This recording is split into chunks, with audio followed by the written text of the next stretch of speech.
नमस्कार।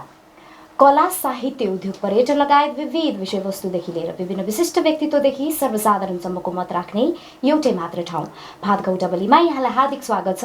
म कार्यक्रम प्रस्तोता पलिस्था रञ्जितका। दर्शक महानुभावहरू, गएको असार 20 गते ललितपुरको खोकनामा प्रहरी र स्थानीय बीच झडप भएको थियो। एकतर्फ स्थानीयको भनाइ के छ भन्दाखेरि फास्ट ट्र्याकको नाममा सरकारले स्थानीयलाई त्यहाँबाट विस्थापित गर्न खोज्यो र त्यहाँको लोकल संस्कृतिलाई पनि विस्थापित गर्न खोज्यो भन्ने स्थानीयको भनाइ छ भने सरकारले भने फास्ट ट्र्याकले विकासको प्याकेजलाई ल्याउने धारणा राखेको छ। आजको कार्यक्रममा हामी यस विषयमा छलफल गर्नेछौँ र हाम्रो कार्यक्रममा हुनुहुन्छ जनसरकार समिति खोकनाका कोषाध्यक्ष नरेश महर्जन। यहाँलाई कार्यक्रममा हार्दिक स्वागत छ। धन्यवाद। हजुर, विगत केही दिन अगाडि चाहिँ यो रोपाई आन्दोलनको रूपमा खोकनाका स्थानीयले चाहिँ एक हिसाबले सरकारको जुन फास्ट ट्र्याकको जुन पोलिसी छ त्यसको प्रतिरोध गरेका थिए र त्यसमा चाहिँ खोकनामा झडप भएको थियो होइन। यो मुख्य कारण चाहिँ के हो? झडपको के भएको थियो? त्यहाँ मानिसहरू आफै प्रहरीमाथि खनिएका थिए कि प्रहरी यत्तिकै आएर रोपाई गरिरहेका मानिसमाथि खनिएका थिए? प्रश्नको लागि धन्यवाद। हाम्रो यो फास्ट ट्र्याकबाट हामी खोकनावासीहरू विस्थापित हुने कुरालाई यहाँले राखिसक्नु भएको छ। पक्कै पनि यो फास्ट ट्र्याकबाट चाहिँ हामी विस्थापित, हामी लगायत सम्पूर्ण यो समुदाय नै यता हाम्रो यो जुन उपत्यकाको समुदाय, उपत्यकावासीहरू नै चाहिँ विस्थापित हुने यो योजनाको रूपमा हामी लिइरहेको छौँ। किनभने हाम्रो चाहिँ यो फास्ट ट्र्याकले गर्दाखेरि एउटा चाहिँ हरेक अरू प्रोजेक्टहरू पनि सँगसँगै एउटा चाहिँ आउने कुरा चाहिँ सरकारद्वारा पनि हरेक टाइममा चाहिँ हामीलाई सूचना दिइरहेको अवस्था छ। अब यसमा चाहिँ हामीलाई यो फास्ट ट्र्याकको परिपूरक प्रोजेक्टहरू साथसाथमा आउँदाखेरि हाम्रो जति पनि खोकना लगायत अरू चाहिँ यो उपत्यकामा चाहिँ खाली जग्गाहरू छ त्यो सम्पूर्ण चाहिँ यही प्रोजेक्टको साथसाथमै जाने कुरा चाहिँ निश्चित छ।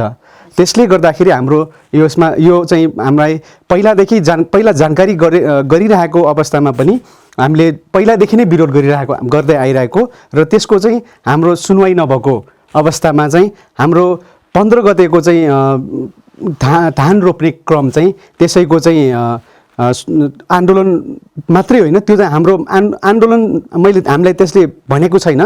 त्यो हाम्रो नितान्त राष्ट्रकै आह्वानमा राष्ट्रले चाहिँ कोभिड-19 को चाहिँ कारणले चाहिँ जति पनि विश्वमा चाहिँ खाद्य सङ्कट हुन सक्ने कुरालाई लिएर उहाँहरूले कुनै पनि खेत बाँझो नराख्ने भन्ने किसिमको उर्दी जारीसँगै हामीले गरेको थियौँ कि त्यहाँ हामीले रोपाई गरेर चाहिँ हामीले अब सरकारलाई सहयोग गर्ने भन्ने किसिमको हाम्रो नियत थियो। तर त्यसलाई चाहिँ उहाँहरूले चाहिँ आन्दोलनको रूपमा लिनुभयो र उहाँहरूले हामीलाई दबाउने काम गर्नुभयो। हाम्रो चाहिँ यसमा चाहिँ यो जुन हाम्रो चाहिँ झडपको स्थिति भनेको हामीले निम्त्याएको होइन, यो सरकारले निम्त्याएको हो। किनभने 15 गते हामी त्यहाँ रोपाई गर्न गयौँ। 15 गते रोपाई गर्न जाँदाखेरि हामी कुनै पनि त्यस्तो ब्यानर सहित कुनै पनि केही पनि लिएर गएको थिएनौँ, तयारी पनि थिएन। हामी बिल्कुल नितान्त हाम्रो उद्देश्य के थियो? त्यहाँ रोपाई गर्ने। किनभने हामीले त्यहाँ जुन फास्ट ट्र्याकको लागि अधिग्रहण गरेको जग्गा मात्रै थियो कि हामीले त्यहाँ चाहिँ कुनै पनि किसिमको मुआवजा लिने काम गरेका छैन। किनभने हामीले पहिलादेखि नै सङ्घर्षरत थियौँ। हामीले चाहिँ 72 सालको भूकम्प पश्चात उहाँहरूले चाहिँ जग्गा रोका गर्नुभयो। जग्गा रोका गर्नुभएको बेलामा पनि हामीले चाहिँ दाबी विरोध गर्नु भन्दाखेरि दाबी विरोध उहाँहरूको 15 दिने सूचनामा चाहिँ हामीले 13औं दिनमै चाहिँ हामीले दाबी विरोध पेश गरेको थियौँ। तर आजसम्म त्यो दाबी विरोधको चाहिँ के छ, तपाईँहरूको माग हो, किन तपाईँहरूले दाबी विरोध गर्नुभयो भन्ने किसिमको चाहिँ उहाँहरूले अहिलेसम्म पनि हामीलाई सोधेको अवस्था छैन। उहाँहरूको चाहिँ एकतर्फे ढङ्गले चाहिँ हामीलाई फास्ट ट्र्याक ल्याउन पनि हामीसँग कुनै समन्वय नराख्ने। किनभने आदिवासी जहाँ छ त्यहाँ चाहिँ कुनै पनि योजना गर्दाखेरि चाहिँ हामीसँग सहकारीमा चाहिँ हाम्रो संलग्नतामा उहाँहरूले चाहिँ ल्याउनु पर्ने प्रोजेक्ट हो जुन चाहिँ यो गरिरहेको छैन। यो अन्तर्राष्ट्रिय कानुन विपरीत, हाम्रो नेपालको कानुन विपरीत पनि छ। त्यसले गर्दाखेरि यो जुन रोपाई कार्यक्रम 15 गते गर्दाखेरि उहाँहरूले दिनभरि नै तनावपूर्ण अवस्था सृजना गर्नुभयो र त्यो बेला चाहिँ हाम्रो वडा कार्यालयलाई हामीले प्रमुख अतिथिको रूपमा बोलाएको थियौँ। त्यसमा पनि उहाँहरू चाहिँ संलग्नता देखिएन। त्यसले गर्दाखेरि उहाँहरूले चाहिँ यसमा चाहिँ विशेष जिम्मेवार चाहिँ हाम्रो वडा कार्यालयदेखि लिएर त्यससँग सम्बन्धित सिडिओ गृह मन्त्रालयको दोष भन्नेमा हामी ठान्छौँ। अब यो खोकनाको जुन मुद्दा छ नि यो अहिले मात्र चलिरहेको होइन नि त होइन, अहिलेसम्म आउँदा चाहिँ यो सर्वोच्चसम्म पुगिसकेको भन्ने कुरा छ। अब यतिको हुँदाखेरि पनि सरकारले तपाईँलाई बेवास्ता गरेकै हो कि अथवा के कुरा भइरहेछ यस विषयमा?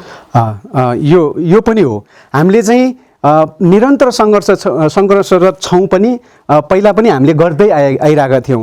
तर त्यसमा चाहिँ कस्तो भयो भन्दाखेरि हामीले उठाएका जेन्युन मुद्दाहरू सरकारले कुनै पनि हालतमा सुनिरहेको अवस्था छैन। त्यही भएर अझ उल्टो यसलाई चाहिँ दबाउने प्रयास मात्रै गरे। किनभने हामीलाई चाहिँ त्यहाँको दाजुभाइ जो चाहिँ सरकार निकट छन् र जो सत्तासँग अलिकति साँठगाँठ छ, उहाँहरूले नै त्यहाँको जनताहरू प्रयोग गरेर हरेक व्यक्तिलाई चाहिँ मनाएर हुन्छ कि डराएर हुन्छ कि धम्काएर हुन्छ कि मुआवजा लिनु जान प्रेरित गर्ने र बाध्य गराउने किसिमको कामहरू भइरहेको छ।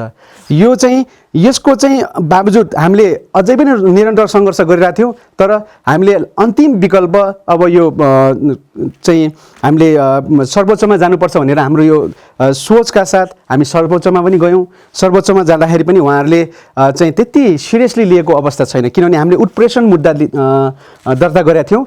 एकचोटि बहस गरिसकेको थियो। एकल इजलासले एकचोटि बहस गर्दाखेरि एकैचोटिमा चाहिँ यो स्टे अर्डर दिनुपर्ने थियो, जुन चाहिँ दिएको छैन। उहाँहरूले के भन्नुभयो, यो चाहिँ अहिले राष्ट्रिय गौरवको आयोजना हो, त्यही भएर तपाईँहरूले जति पनि विरुद्ध गर्नुभएको छ उहाँहरूसँग लिखित जवाफ माग गर्ने भन्ने किसिमको चाहिँ उहाँहरूको अहिले नयाँ नियम रहेछ। चाहिँ लिखित जवाफ माग गर्ने क्रममा त्यसै चाहिँ दुई महिना बित्यो। 2 महिना बित्दाखेरि चाहिँ अहिले कोभिड-19 को कारणले गर्दाखेरि हाम्रो चैत्र 17 गतेको चाहिँ पेशी थियो। तर लकडाउन बन्दाबन्दीको अवस्था भएको कारणले गर्दा त्यसको चाहिँ सुनवाई गर्न अहिलेसम्म सकिरहेको छैन। त्यही भएर हाम्रो सरकारको तर्फबाट कुनै पनि यस्तो चाहिँ हाम्रो मागलाई सम्बोधन हुने खालको कुनै पनि सन्धि सम्झौता अथवा कुनै पनि वार्ताको लागि चाहिँ आह्वान गरेको अवस्था छैन। उहाँहरूको नियत भनेको एकदमै खराब छ। उहाँहरूले चाहिँ हामीलाई पेलेरै अगाडि जाने भन्ने किसिमको उहाँहरूको चाहिँ नियत छ। यसको विरोध हो हाम्रो। अब यो बाहिर सुन्दाखेरि सुनेको कुरा यो चाहिँ अब जुन यो काठमाडौँको खोकनाको जग्गा छ त्यो त आफैमा पनि एकदम मूल्यवान छ, महँगो छ नि होइन। अब सरकारले जति क्षतिपूर्ति दिन खोजिरहेछ यो खोकनावासीहरूको जग्गाको लागि त्यो पर्याप्त नभएर चाहिँ खोकनावासीहरूले यो आन्दोलन गर्नु परेको भन्ने कुरा छ। कतिपय व्यक्तिहरूले चाहिँ के भन्छन् भन्दाखेरि यदि पर्याप्त क्षतिपूर्ति उनीहरूलाई दियो भने उनीहरूले त्यो जग्गा छोड्छन् भन्ने कुरा पनि छ। यो बिल्कुलै गलत हो। यो किनभने हामीले पहिलादेखि नै कुरा गरिरहेछौँ कि हाम्रो चाहिँ खोकना र बुङ्मती आफैमा चाहिँ एकदम आदिकालदेखिको बस्ती हो, जुन चाहिँ अब हाम्रो यो काठमाडौँ बस्ती बस्नु अगाडिदेखिको आदिकालको बस्ती हो, जुन चाहिँ सांस्कृतिक रूपमा पुरातात्विक रूपमा हरेक सभ्यता विकासको रूपमा अत्यन्तै महत्त्वपूर्ण सहर, पहिलाको व्यवस्थित सहर, जुन चाहिँ उहाँहरूले चाहिँ हामीलाई हाम्रो त्यही बस्ती सहरलाई चाहिँ हामीलाई ध्वस्त पार्ने किसिमले आइरहेको छ। हाम्रो कला संस्कृति मास्ने किसिमले आइराख्नु भएको छ। किनभने त्यहाँ चाहिँ हाम्रो राष्ट्रिय गौरवको आयोजना भनेर भनिरहँदा नेपालले आफ्नो एकतर्फी क्लेम गरिराख्दाखेरि यो चाहिँ हाम्रो खोकना र बुङ्मती भनेको अन्तर्राष्ट्रिय गौरवको चाहिँ स्थल हो, जुन चाहिँ सम्पूर्ण विश्वलाई चाहिँ सभ्यता विकास र त्यहाँको रीतिथिति, त्यहाँको चाहिँ जात्रा पर्व र यसरी कसरी चाहिँ उहाँहरूको विकास भइरहेछ, उहाँहरूले कसरी आफ्नो चाहिँ एन्सियन्ट टाइममा जुन पहिला चाहिँ देखि नै कसरी उहाँहरूले चाहिँ आफ्नो जीवनलाई सहज रूपमा अपनाइरहेको छ भन्ने एउटा जीवन्त थलो हो। त्यसलाई चाहिँ उहाँहरूले मास्ने काम गरिरहेछ। यो भनेको हाम्रो कुनै पनि कम्पेन्सेसनसँग कुनै पनि चाहिँ राज्यले दिएको मुआवजासँग दाँच्नु हुँदैन भनेर हामीले पहिलादेखि कुरा उठाइरहेको। जति मुआवजा दिए पनि हामी त्यो छोड्नेवाला छैनौँ। किनभने यसको असर भनेको अघि पनि भनिसकेको छु, यसको असर भनेको सम्पूर्ण यो काठमाडौँवासीलाई हुन्छ। किनभने खोकना र बुङ्मतीको मात्र अहिलेको कुरा आएन। खोकना र बुङ्गामतीको मात्रै कुरो होइन, यो चाहिँ सम्पूर्ण उपत्यकावासी, किनभने राज्यले चाहिँ एउटा केन्द्रीकृत रूपमा चाहिँ सबै परियोजनाहरू काठमाडौँमै थुपार्ने काम बिल्कुल गलत हो। यो भनेको चाहिँ तपाईँको विकेन्द्रीकरण गर्नुपर्छ, विकासको विकेन्द्रीकरण गरेर मात्रै नेपालको विकास सम्भव छ। किनभने अहिले चाहिँ काठमाडौँ सबै मान्छेहरू काठमाडौँ केन्द्रीकृत हुनुको अर्थ भनेको काठमाडौँमा सबै विकासहरू छ, हस्पिटलदेखि लिएर ठुल्ठुला हस्पिटलदेखि लिएर ठुल्ठुला युनिभर्सिटीदेखि लिएर हरेक सुख सुविधाहरू यहीँ मात्र थोपरिरहँदा जति पनि नेपालभरिको साथै छिमेकी मुलुकहरूको चाहिँ आकर्षक गन्तव्य भनेको बसाइ चाहिँ यही हो। त्यसले गर्दाखेरि यसलाई चाहिँ हामीले ब्रेक गर्नुपर्छ।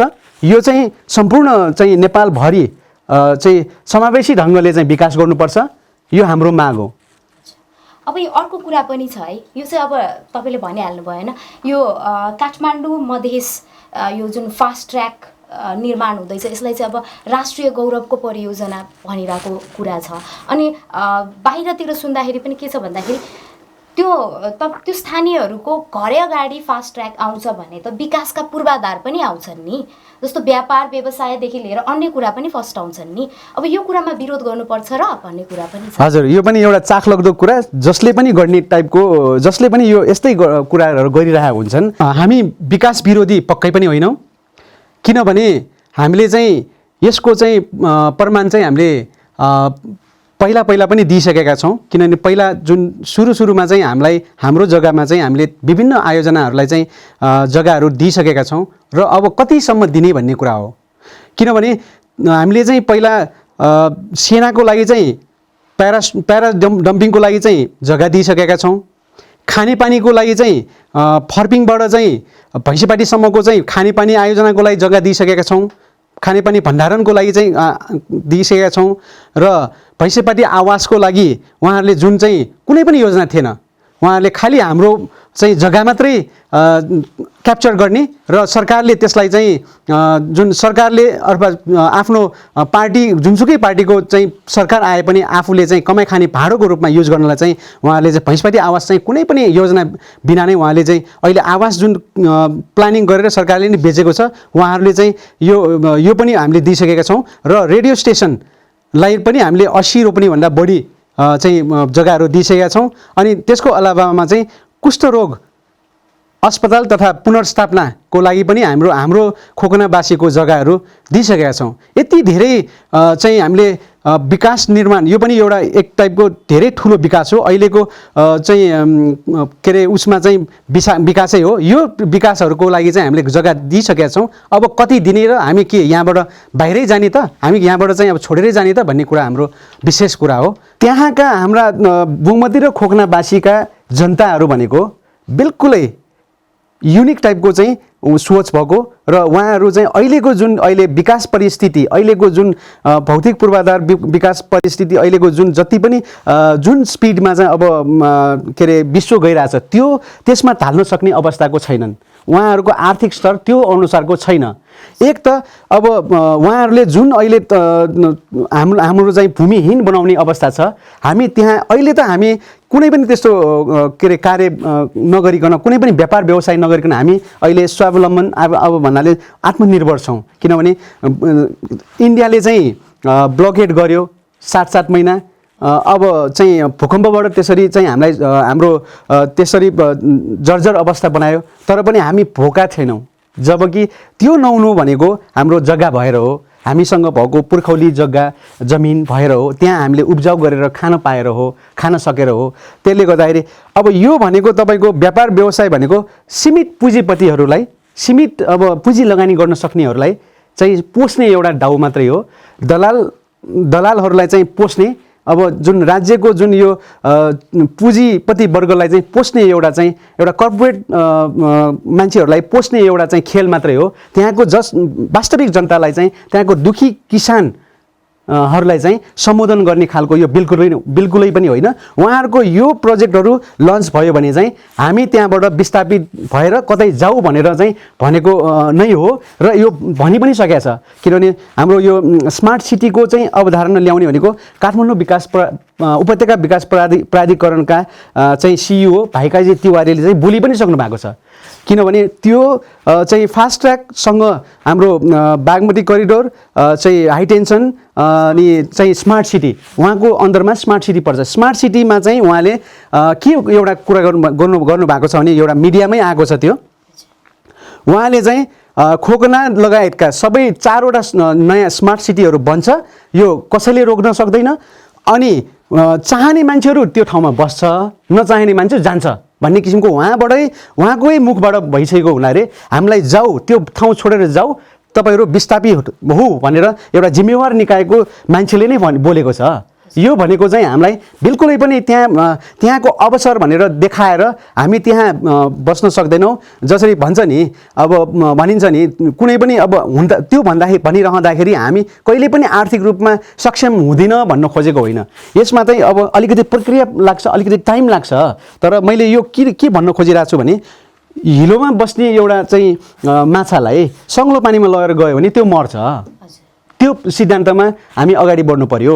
हामीलाई भनेको क्रमिक विकास, हामीलाई आर्थिक रूपमा सम्पन्न गर्ने खालको चाहिँ विकास चाहियो।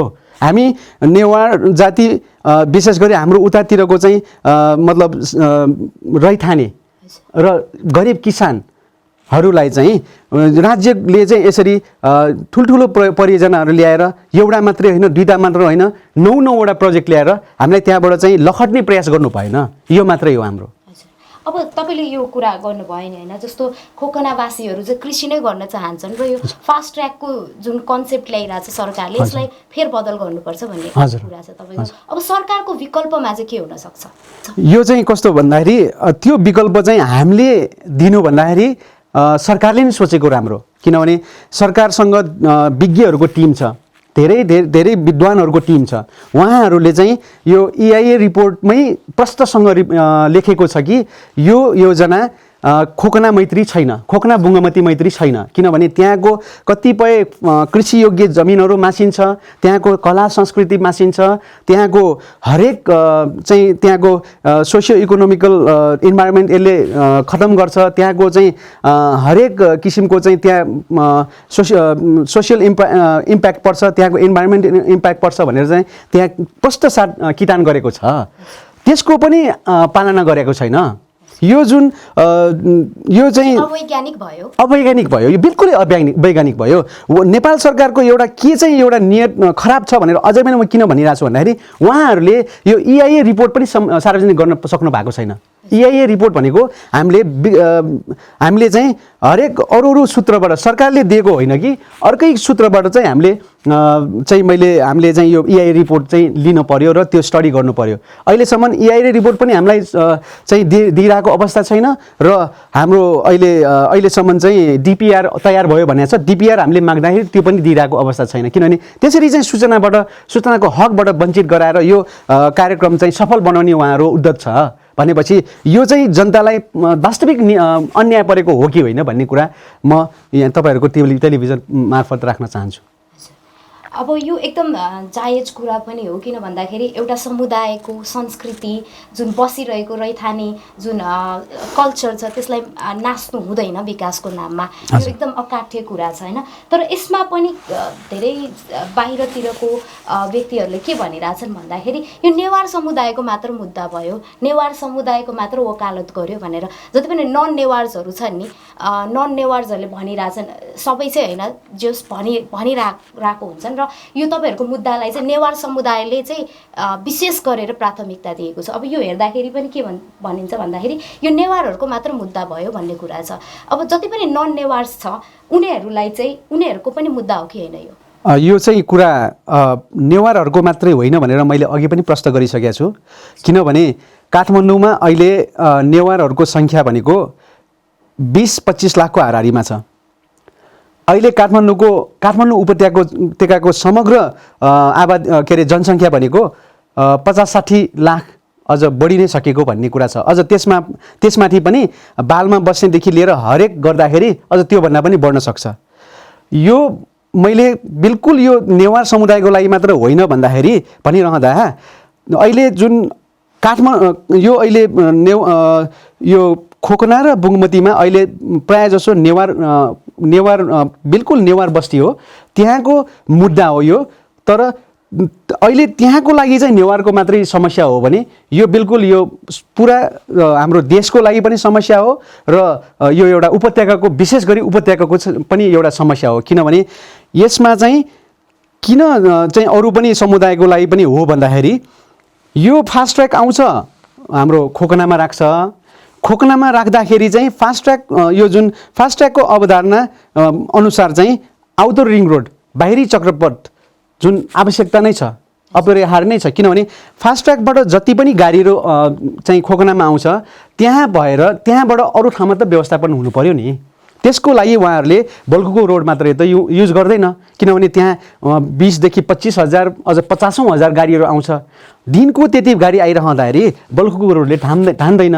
त्यही भएर उहाँहरूको अवधारणामै छ कि चाहिँ एउटा आउटर रिङ रोड फेरि त्यहाँबाट जान्छ, फास्ट ट्र्याकको 0 किलोमिटरलाई लिएर आउटर रिङ रोड जान्छ भन्ने किसिमको छ। तर त्यो आउटर रिङ रोडले त पुरै चाहिँ उपत्यकावासीलाई समेट्ने हो। त्यसमा चाहिँ सम्पूर्ण तपाईँको 68वटा प्राचीन बस्ती र अब त्यो प्राचीन बस्ती र अरू समुदायको मान्छेहरूलाई पनि अरू समुदायको जनताहरूलाई पनि प्रत्यक्ष असर गर्छ। त्यो सँगै अझ स्मार्ट सिटी छ। स्मार्ट सिटीले चाहिँ 1,30,000 रोपनी चाहिँ काठमाडौँको खेतीयोग्य जमिनहरू लिन्छ। त्यो भनेको प्रत्यक्ष रूपमा अहिले जति पनि मान्छेहरूले चाहिँ आफ्नो अब एक हिसाबमा कमाइ गरेर कुनै स्रोत साधन विदेशमा मेहनत गरेर किनिरहेको जग्गाहरू त्यसमा पर्ने भयो भनेपछि यो सम्पूर्ण मान्छेको हो।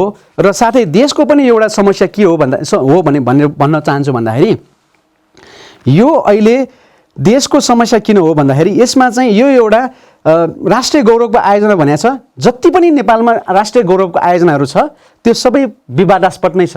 सबै चाहिँ अहिले जति पनि राष्ट्रिय गौरवको आयोजनाहरू विवादास्पद छ र अघि पनि बढाइरहेको छैन। त्यसको कार्य प्रगति भनेको शून्य नै छ, किनभने लगानीको हिसाबमा शून्य नै छ।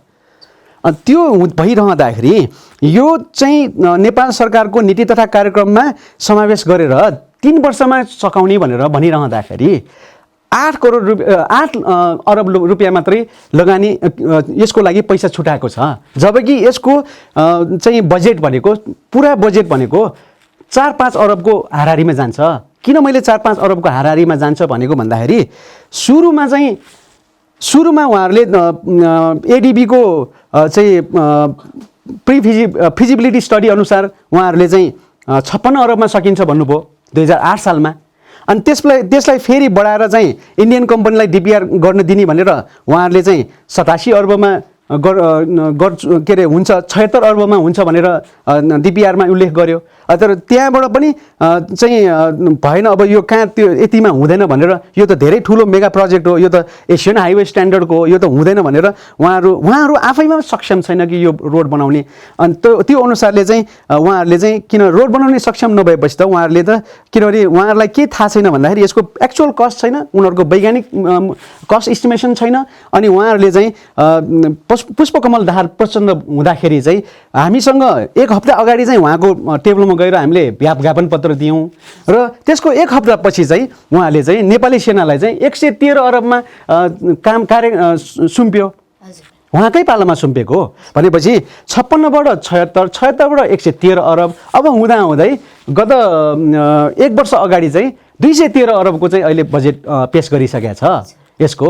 जुन कि यसमा चाहिँ तपाईँको यसमा चाहिँ सुरुङ मार्ग पनि छैन, हाइराइज पुलहरू पनि छैन। किनभने हाइराइज पुल भनेको कस्तो भन्दाखेरि यसको चाहिँ कस्तो भने रोडको चाहिँ एउटा ग्रेडियन्ट मिलाउनलाई चाहिँ, रोडको एउटा लेभल मिलाउनलाई चाहिँ उहाँहरूले चाहिँ यहाँ अहिले जुन हाम्रो जुन एक्जिस्टिङ हाम्रो यो रिङ रोडमा जसरी अप एन्ड डाउन भएर पनि उहाँहरूले जस्तो छ जियोलोजी त्यसरी बनाइरहेछ नि, त्यसरी होइन। त्यो चाहिँ एउटा लेभल, एउटा चाहिँ एक लेभल हुन्छ, एउटै समान हुन्छ। किनभने त्यो फास्ट ट्र्याक हो, त्यहाँ चाहिँ एउटा स्पिडमा गाडी गुड्छ।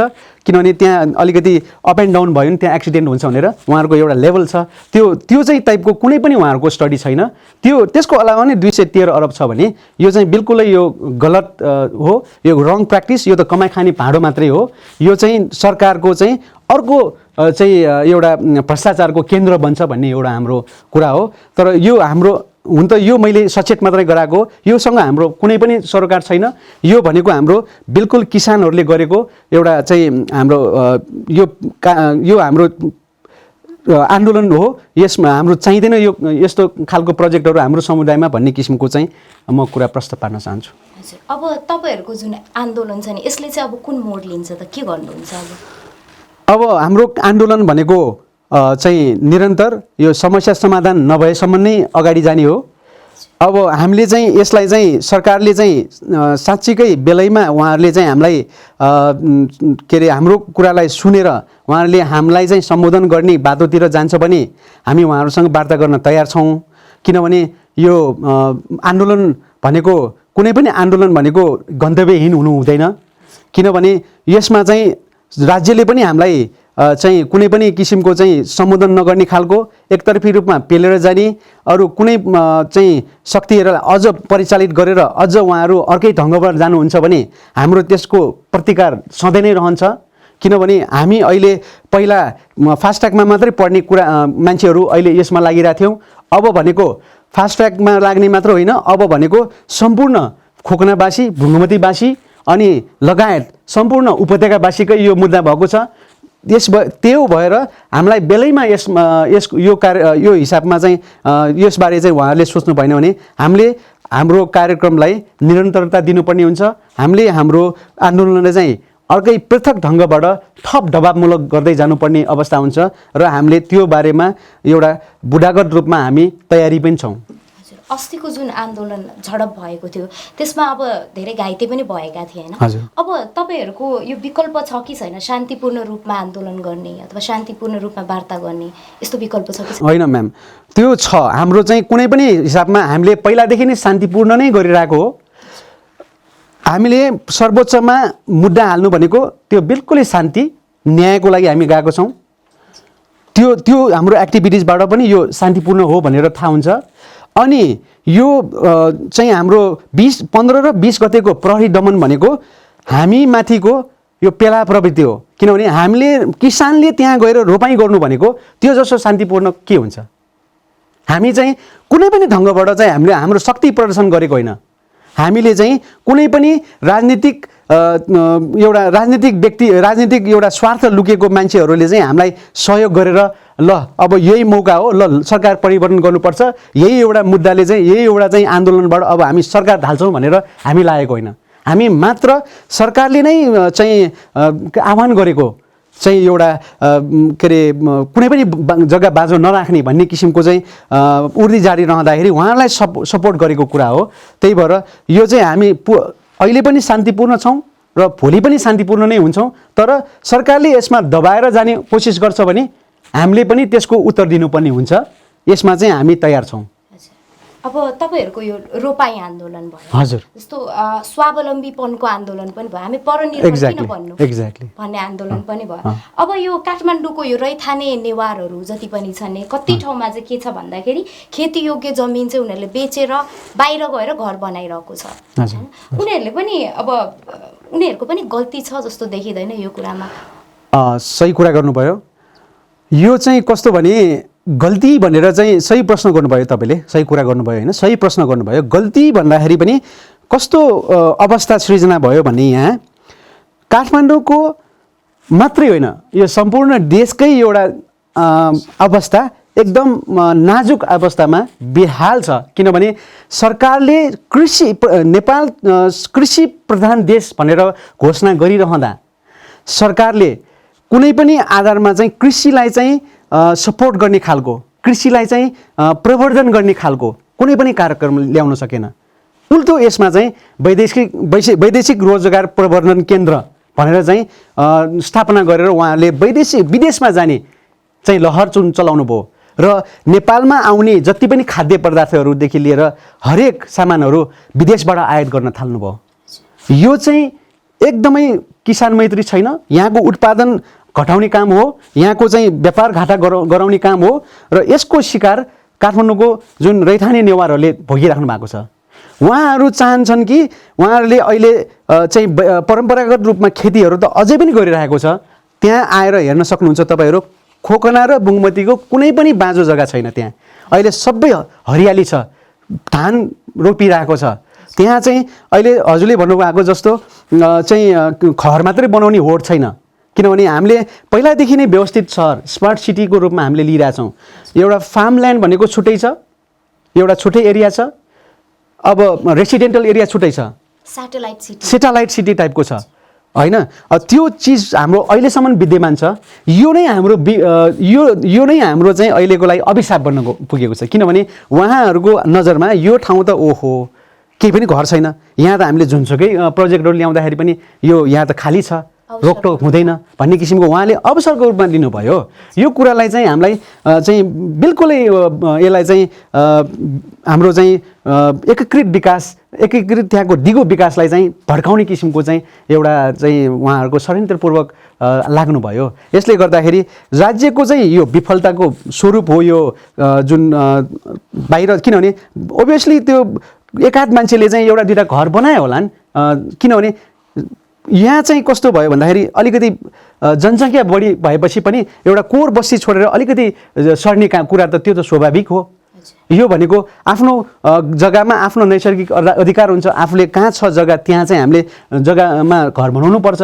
तर त्यसको अलावा पनि त्यहाँ चाहिँ व्यवस्थित रूपमा टाउन प्लानिङहरू हुनु भएन। अब किनभने हाम्रो उसको चाहिँ बाहिरी चक्रपथको धारणा त टाउन प्लानिङ गर्ने भयो। 550 मिटर अरिग्रहण गरेर 50 मिटर मात्रै रोडलाई दिएर 500 मिटर त उहाँहरूले व्यवस्थित विकास गर्ने भयो, त्यहाँ टाउन प्लानिङ गर्ने भयो। त्यसले गर्दाखेरि यसले अझ चाहिँ परनिर्भरता बनाउँछ र हामीलाई जुन त्यहाँको जुन रैथाने त्यहाँको चाहिँ समुदायलाई चाहिँ परनिर्भरता बनाउँछ र त्यहाँको सीमित पुँजीपतिको अगाडि हात फैलाउनु पर्ने हुन्छ र हामी आर्थिक रूपमा ध्वस्त नै हुन्छौँ भन्ने किसिमको चाहिँ हो। त्यही भएर अहिलेको जुन यो हजुरको प्रश्न चाहिँ सायद यही उत्तरमा आयो जस्तो लाग्छ। भनेपछि जति पनि यो खेती भएका मानिसहरू छन् उनीहरूले चाहिँ आफैले परनिर्भर हुनु हुँदैन, खेती गर्नुपर्छ। हजुर, मेरो चाहिँ धारणा यही हो।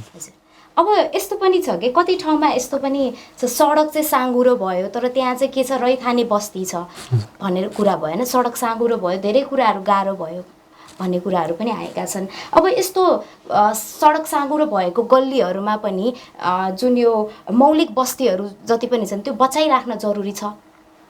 यो बिल्कुलै बचाइराख्न जरुरी छ। किनभने हाम्रो अहिलेको जति पनि अहिले सत्तामा छन्, सत्तामा जति सरकार फेर्छ, जुन सरकार कुनै पनि पार्टीको सरकार फेर्दाखेरि पनि उहाँहरूको चाहिँ मनस्थिति भनेको उहाँहरूको चाहिँ दिमागमा के छ भन्दाखेरि भौतिक पूर्वाधार मात्रै विकास हो।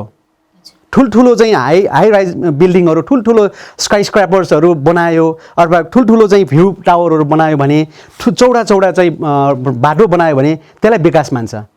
यो बिल्कुलै गलत हो। किनभने हाम्रो यो चाहिँ पहिला परापूर्व कालदेखिको चाहिँ हाम्रो यो दरबार स्क्वायरहरूदेखि लिएर हरेक पुरानो बस्तीहरू भनेको मानव सभ्यतासँग के अरे सँग चाहिँ रिलेटेड कुराहरू हो। मानव सभ्यता कसरी विकास भयो त्यहाँको चाहिँ एउटा चाहिँ यो भनेको एकदमै महत्त्वपूर्ण कुरा हो। यो चाहिँ तपाईँको मान्छेहरू विदेशी मान्छेहरू आएर यहाँको भौतिक संरचनाहरू हेर्न आउँदैन। अहिलेको जुन पश्चिमा विकास जस्तै हेर्न आउने हो भने त यहाँको भ्यू टावर्सहरू, यहाँको चौडा सडक हेर्ने हो भने त नेपालमा को आउँछ र? त्यही भएर काठमाडौँलाई चाहिने अथवा अरू जुन पुरातात्विक ठाउँलाई चाहिने भनेको चाहिँ यस्ता बस्तीहरू, मठ मन्दिर, त्यहाँ कला संस्कृति, कलात्मक ढङ्गले बनाएका चिजहरू भट्काएर चौडा सडक बनाउने पक्कै पनि होइन। त्यस्तो चिजलाई संरक्षण गर्नु पर्यो। राज्यले त्यो क्षेत्रमा चाहिँ झन् त्यस्तै खालको चाहिँ पुनर्निर्माण अझ भड्केको छ भने पुनर्निर्माणतिर ध्यान दिनु पर्यो। त्यहाँको सडक चौडा गर्ने होइन, बरु त्यसको अलावा अरू ठाउँमा चाहिँ उहाँहरूले चाहिँ सहरहरू विकास गर्नु पर्यो। भ्याली केन्द्रीकरण हुनु भएन। भ्यालीमा त अहिले पनि अस्तव्यस्त भइसक्यो। यहाँको चाहिँ खानेपानी व्यवस्थापन गर्न सकिरहेको छैन, यहाँको ढल व्यवस्थापन गर्न सकिरहेको छैन, अरू केही पनि गर्न सकिरहेको छैन। अहिले भनेको यो चाहिँ यहाँको चाहिँ कुनै पनि किसिमको चाहिँ अहिले यहाँ सही भइरहेको छैन, अहिले म्यानेजमेन्ट गर्न सकिरहेको छैन भने अहिले यस्तो न्यारो सडक, एकदम साँघुरो सडक भनेर चाहिँ उहाँले अहिले पनि टाढो बनाइरहेको छ कि हरिसिद्धिमा पनि अहिले यो समस्या छ, हाम्रो टोखामा पनि यही समस्या छ। सबै ठाउँमा चाहिँ उहाँहरूले ठुलो चौडा सडक राखेर एउटा कोर बस्तीलाई कसरी भड्काउने भनेर उहाँहरूले टाढो ठ्याक्क उहाँहरूले चाहिँ बस्तीलाई चाहिँ अब कहिले आक्रमण गर्ने भनेर उहाँहरूले अहिले त्यही सोचमा हुनुहुन्छ। त्यो चाहिँ बिल्कुलै गलत हो। पुरानो सभ्यतालाई मास्यो भने हाम्रो चाहिँ मौलिक चाहिँ हाम्रो संस्कृति सभ्यता सबै मासिन्छ। हाम्रो सभ्यता भनेको हाम्रो चाहिँ चाहना यसै भौतिक पूर्वाधार मात्रै निर्माण गर्ने होइन। हाम्रो भनेको मानवीय सभ्यता, स्वाधीनता र आत्मनिर्भरता निहित हाम्रो चाहिँ अहिलेको विकास हुनुपर्छ। त्यो मात्रै हामीले चाहेको हो र हामीले त्यसमा त्यो अवधारणामा जान सकेनौँ भने हाम्रो पुस्ताले र अब आउने पुस्ताले दुःख पाउँछ भन्ने किसिमको चाहिँ हाम्रो धारणा हो। अब यसमा चाहिँ हामीले कस्तो कुरा अब यसमा अझै एउटा के कुरा थप्न चाहन्छु भन्दाखेरि अहिले उहाँहरूको चाहिँ धारणा के छ भन्दाखेरि गुठीको जग्गाहरू चाहिँ सरकारको हो, यो कसैसँग चाहिँ रिलेटेड छैन भन्ने किसिमको उहाँहरूको यो एकदमै नराम्रो सोच, एकदमै हामीलाई चाहिँ दबाउने सोच छ।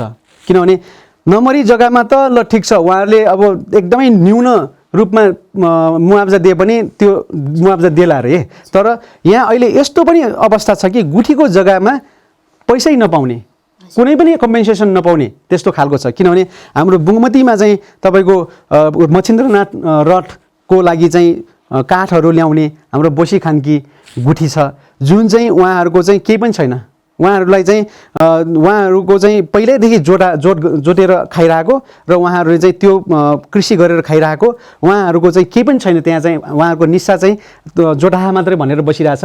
उहाँहरूको न मोही छ न केही पनि छैन। उहाँहरूको केही अवस्था नआएको हिसाबमा उहाँहरूले चाहिँ कम्पेन्सेसन नपाउने, सरकारबाट केही पनि नपाउने। उहाँहरूको पैसा भनेको गुठीलाई जान्छ, अक्षय कोषमा जान्छ भनेपछि किसान भनेको डाइरेक्टली त्यहाँ मार पर्यो।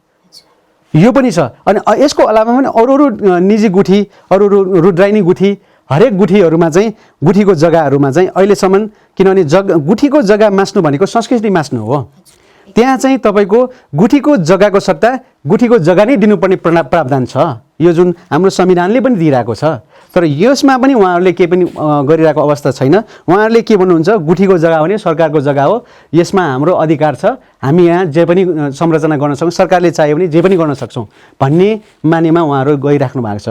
त्यही भएर यो चाहिँ बिल्कुलै गलत हो। यसलाई चाहिँ सच्याएर अगाडि बढ्नुपर्ने जस्तो देखिन्छ र हाम्रो चाहिँ के अरे फास्ट ट्र्याक भनेको उपत्यकालाई चाहिँदैन।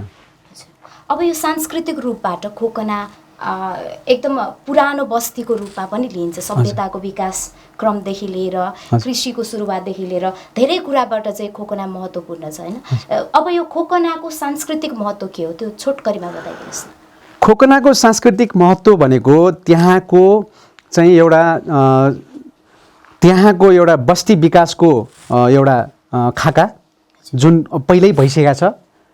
त्यहाँको बस्ती विकास कसरी भइरहेको छ, जति पनि अहिले नेपालको इन्जिनियरिङ कलेजहरूले त्यहाँ भएको सेनिटेसनको प्लान, इरिगेसनको प्लान, त्यहाँको हरेक किसिमको प्लानहरू अहिले आएर उहाँहरूले चाहिँ सर्वे गर्ने, त्यसकै एउटा चाहिँ इरिगेसन प्लान सबै त्यहाँको चाहिँ बस्ती विकास, एन्सियन्ट टाइमको बस्ती विकास कस्तो छ भनेर अहिले इन्जिनियरिङ स्टुडेन्ट्सहरूले त्यहाँ आएर सर्वे गरेर त्यहाँको चाहिँ कपी गरेर त्यहाँको थेसिसहरू बुझाउने कामहरू भइरहेको छ। त्यहाँको चाहिँ आर्थिक विकास कसरी भइरहेको छ, त्यहाँ चाहिँ तपाईँको चाहिँ पहिलादेखिको हाम्रो थाहा छ नि, खोकना भनेको तेलको लागि प्रसिद्ध छ। त्यहाँ तेलको पहिलादेखि इन्डस्ट्रियलाइज गर्ने ठाउँ हो।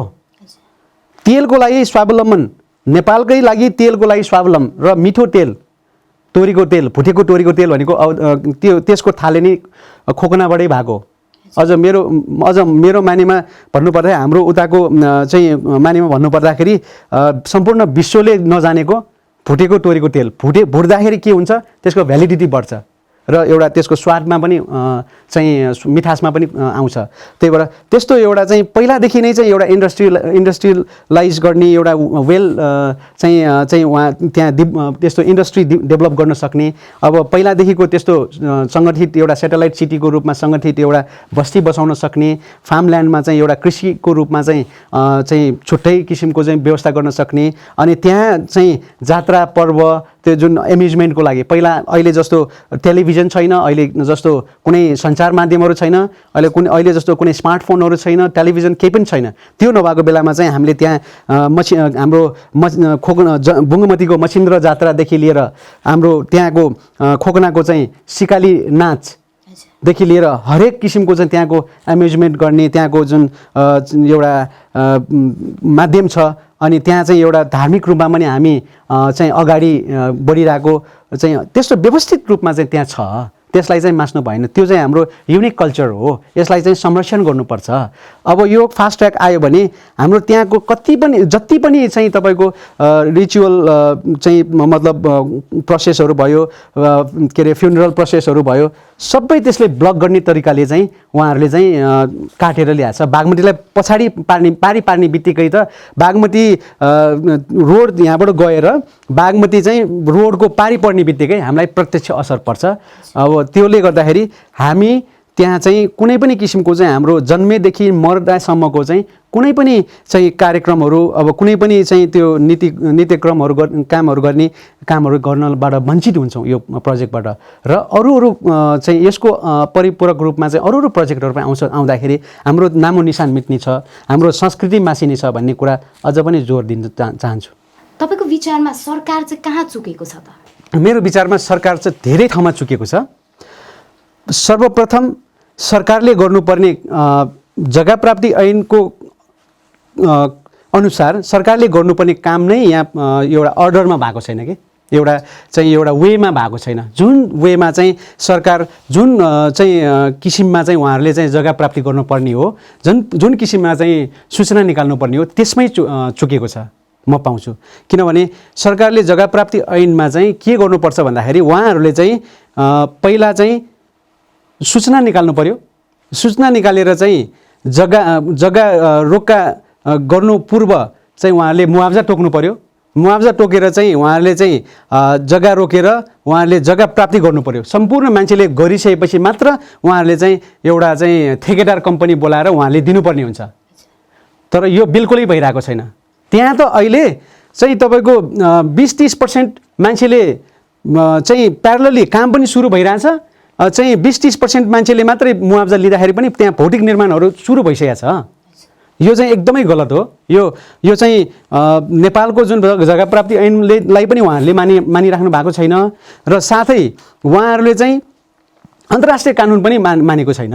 अन्तर्राष्ट्रिय कानुनमा पनि तपाईँको ILO 196 मा चाहिँ उहाँहरूले ILO 196 चाहिँ उहाँहरूले सही छाप गर्ने, ILO 196 लाई मान्छु भनेर चाहिँ सही छाप गर्ने र विभिन्न UN रिप लगायतका हरेक सन्धि सम्झौताहरू गर्ने, तर त्यसको चाहिँ परिपालना भएको यहाँ अवस्था छैन।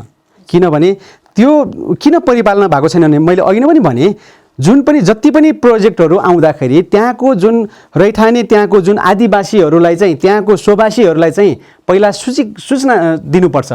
तपाईँहरूकोमा चाहिँ यस्तो आउँदैछ, यसरी हो, ल तपाईँहरूको के हो माग भन्ने किसिमको चाहिँ उहाँहरूले हामीलाई सूचना दिनुपर्छ। यो भनेको सार्वजनिक सुनाइ मार्फत हरेक मार्फत उहाँले दिनुपर्छ। तर उहाँहरूले चाहिँ यो चाहिँ 81 आएर चाहिँ उहाँहरूले कति भन्दाखेरि 72 सालभन्दा अलिकति अगाडि चाहिँ उहाँले एउटा पुरै उहाँले सबै काम सकिसकेपछि चाहिँ डकुमेन्ट्री देखाउन आउनुभयो हो। त्यही बेलादेखि हाम्रो चाहिँ विरोध हो। उहाँहरूले चाहिँ कुनै पनि नियम सङ्गतले आएको यो प्रोजेक्ट होइन। उहाँहरूले बलमिचाइ गरेर मात्रै बलमिचाइ गर्न मात्रै खोज्नुभयो र यसको विरोध चाहिँ हाम्रो त्यही भएर पनि हो। अनि एउटा महत्त्वपूर्ण कुरा चाहिँ उहाँहरूले चाहिँ हाम्रो सेकेन्ड लटमा चाहिँ एउटा अर्को 265 रोप्ने चाहिँ जग्गा अधिग्रहण गर्नुभयो। फेरि यो बिचमा यो 1-1.5 वर्षको बिचमा 1 वर्ष अगाडि भनौँ न, 1 वर्ष पनि भएको छैन, फेरि पनि उहाँहरूले जग्गा अधिग्रहण गर्नुभयो। उहाँहरूले के गर्नुभयो भन्दा त्यो थप जग्गा होइन भनेर चाहिँ थप जग्गा होइन भन्ने मेसेजका साथ रक्षा मन्त्रालयबाट चाहिँ के अरे यो सूचना जारी गर्नुभयो कि जुन चाहिँ उहाँको कार्यक्षेत्र नै छैन, क्षेत्राधिकार नै होइन।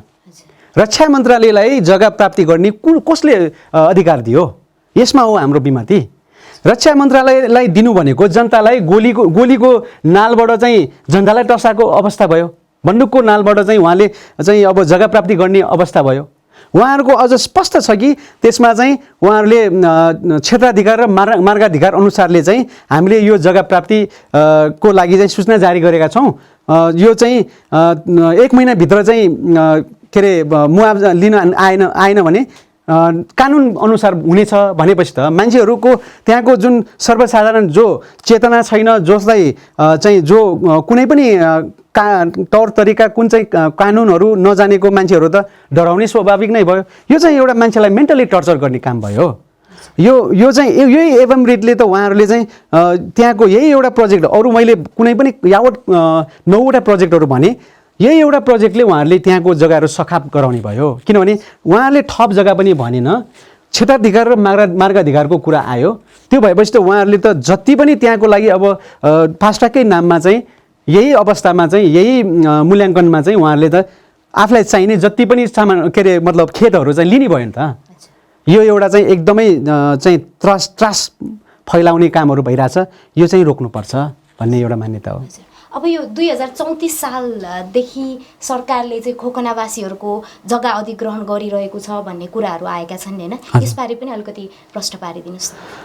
यो 2034 सालदेखिको जग्गा अधिग्रहण भन्दाखेरि पनि यो त जग्गा प्राप्ति ऐन 2034 भनेको हो। यो चाहिँ उहाँहरूको चाहिँ एउटा के मापदण्ड पुर्याएर चाहिँ जग्गा लिनुपर्छ त, जग्गा प्राप्ति गर्दाखेरि के प्रोसेसहरू गर्नुपर्छ त भन्ने किसिमको कुरा हो। यसमा चाहिँ तपाईँको पहिला सुरुमा चाहिँ जनतालाई सूचना दिएर अनि त्यसपछि मुआवजाको लागि जग्गा रोका गरेर अनि मुआवजालाई आह्वान गरेर अनि मात्रै ठेकेदार कम्पनीहरू नियुक्ति गर्ने हो। त्यसमाथि पनि विकास निर्माणमा सेना कसले खटाएको? सेना आइसकेपछि त्यहाँको त जति पनि मै हुँ भन्ने मान्छेहरू पनि त बन्दुक बोकेर काममा आयो भने मान्छेहरूमा त्रास फैलिन्छ। मान्छेहरूले अनि त्यही डरले पनि चाहिँ मुआवजा बुझ्न गएको छ। कतिपय एकाध मान्छेले त्यो डरले पनि गएको छ, कोही मान्छेहरू बाध्य भएर पनि गएको छ, कोही मान्छेहरू चाहिँ के अरे चाहिँ तपाईँको आफ्नो दीर्घरोगी बुवा आमा दाजु भाइलाई चाहिँ रोगको उपचार गर्नलाई पनि गएको छ। र सबभन्दा महत्त्वपूर्ण कुरा त भूकम्पले ठलिएको अवस्थामा तहरामा चाहिँ दमको रोगी तहरामा बस्न नसकेर पनि बाध्य भएर चाहिँ अरू खेत बेच्यो भने यो पनि चाहिँ आयोजनामा परेको छ, यो पनि रोक्का छ र अरू पनि खेत गयो भने दुइटै जान्छ भनेर पनि बाध्य भएर रोई चाहिँ मुआवजा बुझ्न बाध्य भएर चाहिँ गएको छ। यसले सरकारले चाहिँ यसलाई कसरी लिइरहेको छ भन्दाखेरि यो चाहिँ जनताहरूको चाहिँ यो समर्थन हो। उनीहरू कुन बाध्यतामा गए त्यतातिर गएन सरकार, यो चाहिँ सरकारलाई स्वागत गरेको हो भन्ने किसिमको मानेमा उहाँहरू अगाडि जानुभयो। यो चाहिँ बिल्कुल गलत हो। जति पनि अहिले चाहिँ मान्छेहरू अहिलेको मुआवजा लिने मान्छेहरू उहाँहरूले चाहिँ अब बुझिसक्नुभयो, उहाँहरूले अब त्यो मुआवजा फिर्ता गर्छु भन्नेमा गइसक्यो। हामीलाई यो चाहिँदैन। वास्तवमै यो एउटा मात्रै समस्या चाहिँ यो एउटा मात्रै यहाँ आयो भने हामी यहाँ रहँदैन, हाम्रो अस्तित्व रहँदैन, हाम्रो भावी पुर्खा रहँदैन भन्ने उहाँहरू प्रष्ट रूपमा गइसकेको छ। अब उहाँहरूको यो कुरालाई चाहिँ अब सरकारले चाहिँ सुन्ने कि नसुन्ने भन्ने कुरा हो। हामी विकास विरोधी पक्कै पनि होइनौँ, किनभने हामीले चाहिँ यसको चाहिँ प्रमाण चाहिँ हामीले पहिला पनि दिइसकेका छौँ। किनभने पहिला जुन सुरुमा चाहिँ हामीलाई हाम्रो जग्गामा चाहिँ हामीले विभिन्न आयोजनाहरूलाई चाहिँ जग्गाहरू दिइसकेका छौँ र अब कतिसम्म दिने भन्ने कुरा हो। किनभने हामीले चाहिँ पहिला सेनाको लागि चाहिँ प्यारा डम्पिङको लागि चाहिँ जग्गा दिइसकेका छौँ। खानेपानीको लागि चाहिँ फर्पिङबाट चाहिँ भैँसेपाटीसम्मको चाहिँ खानेपानी आयोजनाको लागि जग्गा दिइसकेका छौँ।